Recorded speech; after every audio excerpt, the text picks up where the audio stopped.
રહ્યા છે। પળે પળની માહિતી પ્રધાનમંત્રી નરેન્દ્ર મોદી હાલમાં મેળવી રહ્યા છે।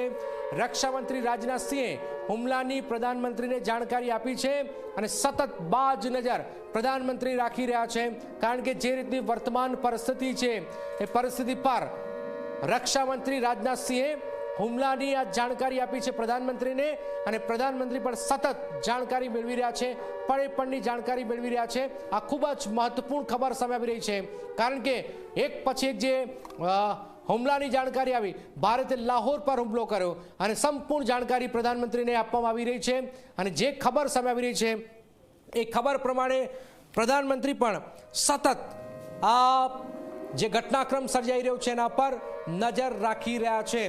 પાકિસ્તાને 150 હુમલા કર્યા અને તમામે તમામ નિષ્ફળ ગયા છે। 56 ડ્રોનને તો હવામાં તોડી પડાયા છે અને પળે પળની જાણકારી આપવામાં આવી રહી છે।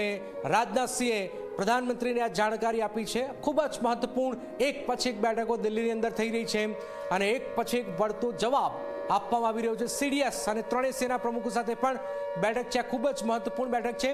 ત્રણેય સેના મોટું કંઈક કરી શકે છે, આ પણ એક જાણકારી છે, કારણ કે એક પછી એક જે ઓપરેશન ચાલી રહ્યા છે, ઓપરેશન સિંદૂર જે ચાલી રહ્યું છે, હવે જે ખબર સામે આવી રહી છે કે ત્રણેય સેનાના વડાઓ સાથે બેઠક ચાલી રહી છે, એક પછી એક બેઠકો ચાલી રહી છે અને કોઈક મોટા ઓર્ડરની રાહ જોવાઈ રહી છે।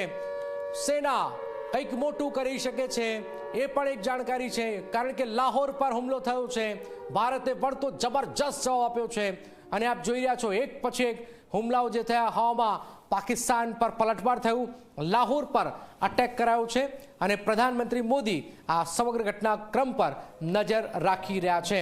તો જવાબી કાર્યવાહી થઈ રહી છે, એક પછી એક કાર્યવાહી થઈ રહી છે અને હાલમાં જે દિલ્હીથી ખબર સામે આવી રહી છે, પ્રધાનમંત્રી સતત આ તમામ જે બાબત ઘટનાક્રમ સર્જાઈ રહ્યો છે એના પર બાજ નજર રાખી રહ્યા છે।